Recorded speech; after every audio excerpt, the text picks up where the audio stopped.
Makanya. Oke ya.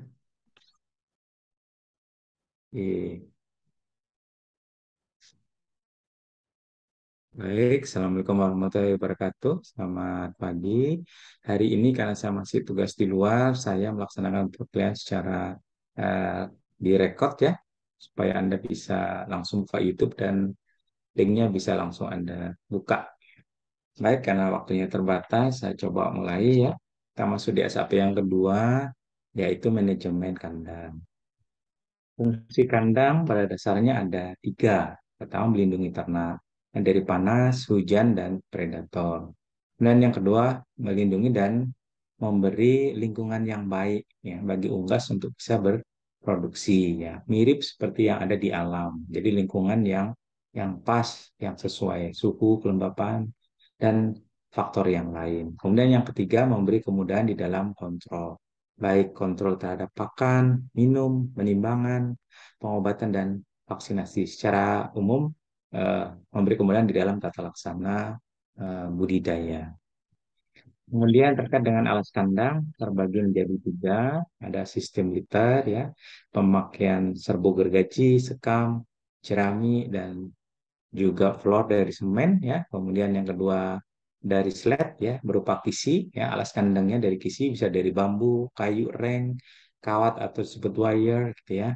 Tapi biasanya kalau menggunakan kawat atau wire dapat menurunkan kualitas karkas karena biasanya terjadi lepuh dada karena sering tergesek dengan kawat atau wire. Tidak selalu diinginkan, terutama untuk broiler tidak terlalu diharapkan. Kemudian yang ketiga, alas kandang berupa kombinasi liter dan slat.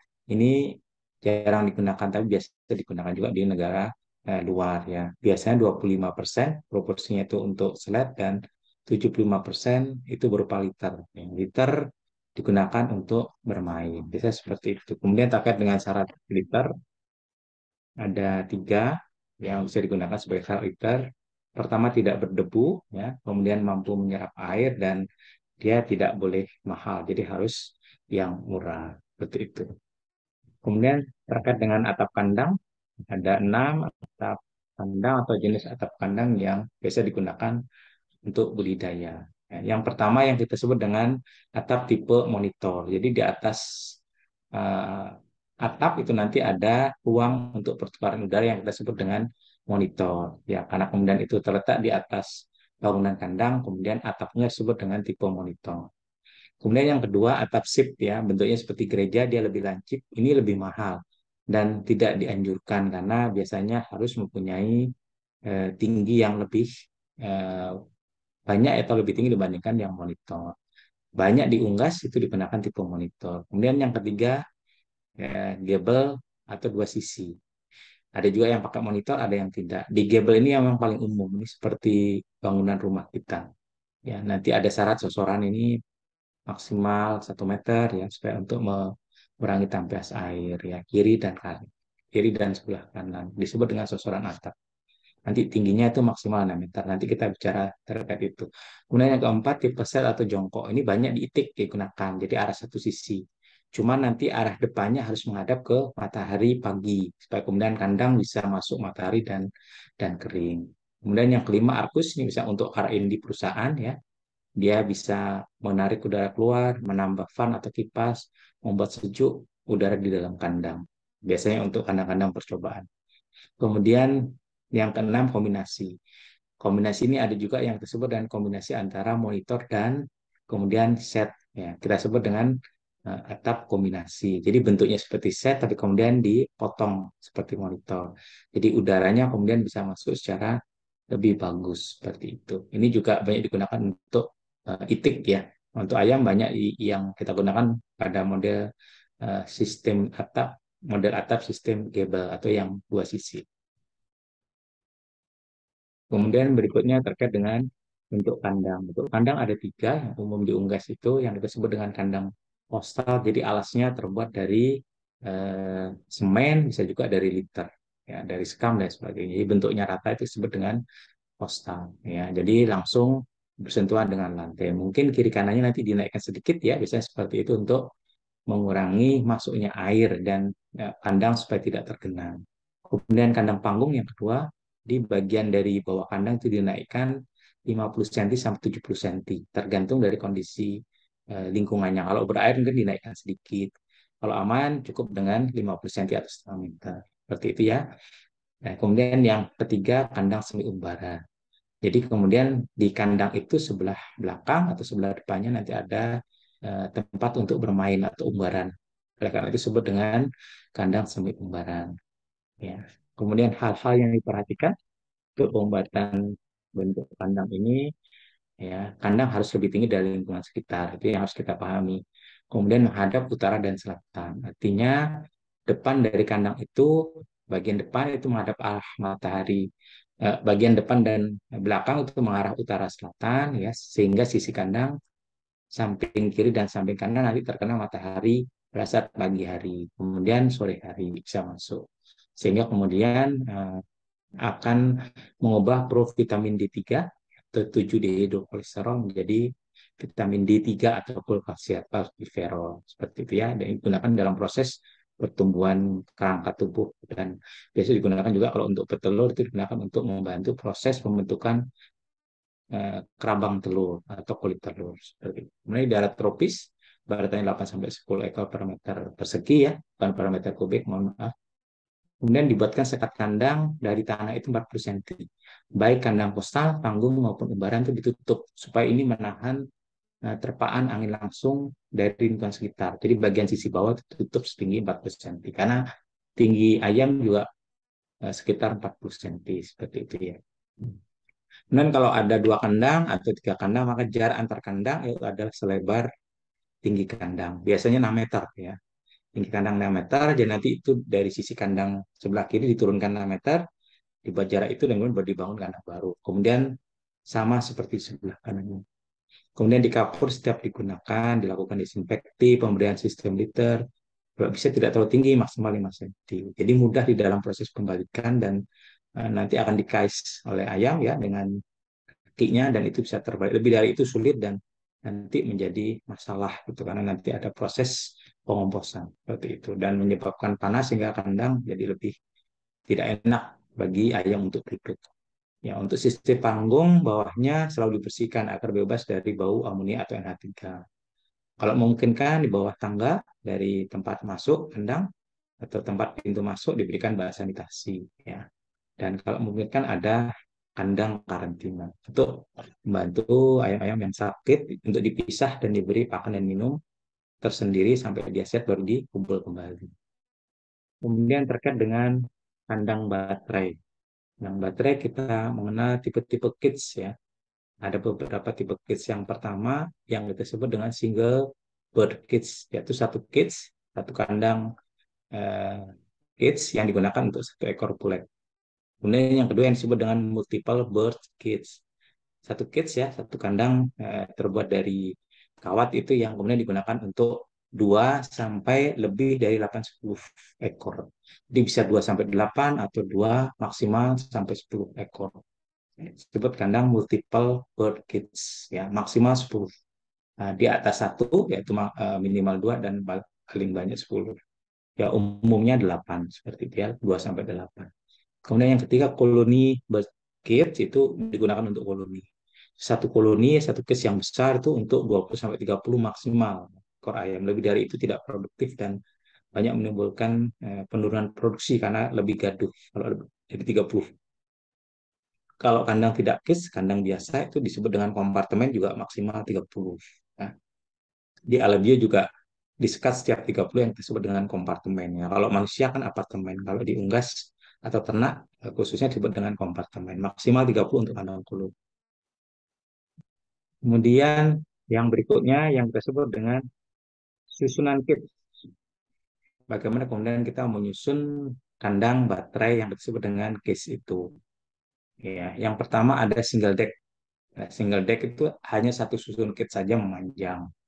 Jadi ada tempat pakan di depan atau tempat minum di depan ya, single deck front waterer atau single deck back waterer atau single deck automatic egg pickup. Jadi ada tempat pengambilan terus secara otomatis. Itu yang single deck karena hanya satu susun memanjang. Kemudian ada double deck. Double deck itu 2 susun. Di susunnya bisa seperti tangga ya, bentuknya seperti tangga, menghadap ke kiri atau menghadap ke kanan, mengarah ke tembok yang kiri atau yang bisa di sebelah kanan, gitu ya. Nah, atau juga bisa disusun rata seperti itu, ya. Jadi umumnya bisa dibuat seperti step-step kayak tangga.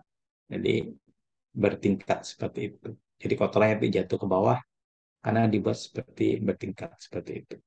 Kemudian yang triple deck ada 3 susun, ya, 3 susun bisa dibuat tangga, satu yang paling atas itu yang merupakan puncak dan kiri kanannya dibuat turun seperti tangga. Itu yang disebut dengan triple deck. Nanti kita lihat. Kemudian berikutnya yang kita sebut dengan four deck, ya, four deck itu 4 susun kids, ya. Kemudian di susunnya juga sama, jadi 2 di atas, kemudian 2 sampingnya itu turun seperti tangga. Jadi ada 2 di tengah yang sejajar. Dengan demikian nanti kotorannya juga jatuh ke bawah dan tidak mengganggu kesehatan yang dibawanya. Ya, kemudian yang terima itu disebut dengan flat deck. Jadi wall to wall. Jadi flat deck itu sama panjang, kemudian satu instalasi nanti dibuat untuk penarikan apa namanya kotoran, penarikan telur atau penarikan atau pemberian tempat pemberian pakan misalnya secara otomatis dengan ban berjalan itu yang disebut dengan flat deck. Kita pernah punya itu kepala dinas peternakan provinsi dulu seperti itu dan pernah kita kunjungi waktu itu studi banding waktu saya ada kegiatan SPLOCF Jepang sebagai koordinator tim pusat itu kita ajak ke situ untuk melihat dan kita punya sekarang mungkin seperti yang masih ada. Jadi telur ditarik dengan belt ya dengan seperti sabuk gitu yang disusun secara otomatis. Kemudian kotoran juga ditarik dan kemudian langsung jatuh ke mobil apa namanya mobil yang khusus untuk kotoran, pickup untuk kotoran seperti itu dan pakan nanti digunakan dengan ban berjalan. Jadi nanti dia terbiasa makan sesuai dengan waktu. Kalau 10 menit dia tidak makan akan stop. Ya, kemudian besoknya akan dilakukan secara berulang dan jamnya sesuai. Kemudian nanti membiasakan ternak di jam itu dia makan secepatnya ya, sesuai dengan frekuensi waktu yang diberikan. Nah, ini yang saya sampaikan tadi. Contohnya kalau yang single deck seperti ini, double deck 2 ini seperti tangga naik, tapi langsung menghadap tembok gitu. Atau juga yang triple deck 3 menghadap ke atas juga juga bisa dibuat seperti itu. Atau yang sebelah sini, satu di atas, satu di samping, satu di sampingnya. Jadi juga dianggap ada 3 deck ya. Jadi itu triple deck. Yang four deck ada 4. Jadi langsung ada yang naik ke atas, ada dibuat 2 di atas, samping di kiri satu, samping di kanan satu. Ya tergantung kondisi lahan seperti itu. Dan yang flat deck ini yang kayak satu bangunan panjang gitu ya, itu yang kemudian secara otomatis bisa digunakan untuk penarikan toran, untuk collecting telur dan untuk pemberian pakan dengan ban berjalan ya, dengan apa namanya belt tadi itu. Kemudian ukuran atau kits baterai ya di ayam atau di unggas secara umum ya sama itu yang menentukan adalah lebar dan panjang. Kalau tingginya sama. Jadi kids itu tingginya sama untuk semua tipe ayam yang ringan, medium dan kemudian yang apa namanya yang tipe berat gitu ya. Indonesia banyak menggunakan tipe ringan dan sedang, berat jarang. Kecuali untuk broiler yang kemudian di kandang, tapi jarang dari pembibit atau parent stock yang menghasilkan telur tetas. Tapi kalau pedaging murni, sistemnya yang postal, tidak pakai baterai. Nah, ini yang kita bicarakan biasanya untuk yang petelur konsumsi seperti itu. Nah, ini tingginya sama semua untuk semua tipe dalam 40 sampai 45 cm. Tingginya akan sama standar 40 sampai 45. Kalau Anda bikin kandang ya segini, tidak tidak boleh 50 60 karena tidak efisien ya, lebih boros. Yang membedakan adalah lebar dan panjang. Ya, tergantung dari kebutuhan. Jadi untuk tinggi sama, lebar panjang ini tergantung dari tipe yang kita pelihara. Kalau tipenya tipe ringan, tipe medium nanti kita bisa pilih sesuai dengan lebar dan panjang. Kalau berat, kita pilih yang lebih besar. Ini yang kita contohkan di sini. Yang pertama itu tipe berat ini ya. Untuk biasanya untuk tipe bibit ya. Kalau untuk petelur berat ya jarang ya. Tapi baterai bisa digunakan juga untuk stok pembibit untuk petelur bibit juga bisa. Ini plan yang tipe berat ya. Jadi standar tingginya tetap 4,45 tapi lebarnya nanti 55,9 sampai 61 panjangnya. Lebarnya 61, panjang 61. Berikutnya seperti itu sampai yang tertinggi 61 untuk lebar, panjangnya 91,4. Ya. Kemudian yang medium apa namanya? Ini yang tipe ringan 25, panjang 41, ya kan? Kemudian lebarnya yang 31, panjang 46. Ya, ini udah masuk ke medium nih.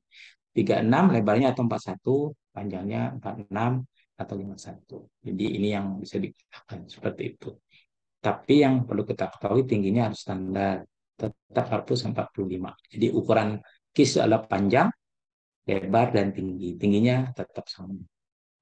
Nah, ini kemudian yang dua slide terakhir, ya, keuntungan dan kerugian terkait dengan alas kandang yang semuanya all slide semuanya pakai kisi-kisi. Yang pakai bisa dari bambu, bisa dari kayu, dan sebagainya ya. Yang pertama, keuntungan dan kerugiannya, pertama fertilitasnya rendah karena dia di kisi-kisi, jadi mereka terbatas untuk bergerak, takut kakinya masuk ke dalam lubang dari kisinya. Oleh karena itu bisa jalannya hati-hati. Fertilitas biasanya rendah karena mereka jarang mengawini dalam waktu yang eh, singkat, itu banyak yang dikawini. Jadi dia perlu waktu, takut bergerak, hati-hati, sehingga banyak yang tidak dikawini ya betinanya oleh pejantan. Kalau itu untuk pembibit. Nah, kemudian kejadian telur lantai pecah atau retak banyak karena terkait dengan bentuk lantai isi ini. Kalau kemudian ada telur jatuh tapi tidak disarang atau tidak dines, suka retak karena langsung berbenturan dengan kayu, bambu, dan lain sebagainya. Kemudian bila digunakan untuk ayam pembibit tipe ringan seperti Leghorn, dia tidak bagus yang suka berterbangan. Ya, mereka karena kandang tidak terlalu enak, apa namanya, berdiri di sela-sela kisi, mereka suka terbang-terbang dan itu akan mengganggu organ reproduksi seperti itu ya. Jadi nggak bagus untuk pembibit atau parent stock yang menghasilkan telur tetas yang tipe ringan. Sering terjadi kelebihan bobotnya karena jarang bergerak, tidak banyak exercise, jadi mereka banyak diam, bobotnya lebih besar karena energinya banyak digunakan dikonversi menjadi bobot daripada untuk exercise jalan. Jadi kurang sehat juga karena.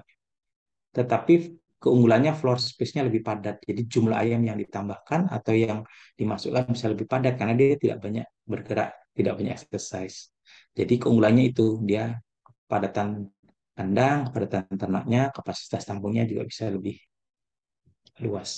Kemudian yang terakhir terkait dengan keuntungan dan kerugian yang menggunakan alas liter dan alas kombinasi. Kalau yang tadi kan alas slet ya, yang ada kisinya, ada rongga-rongganya. Ini yang alas liter dan alas kombinasi.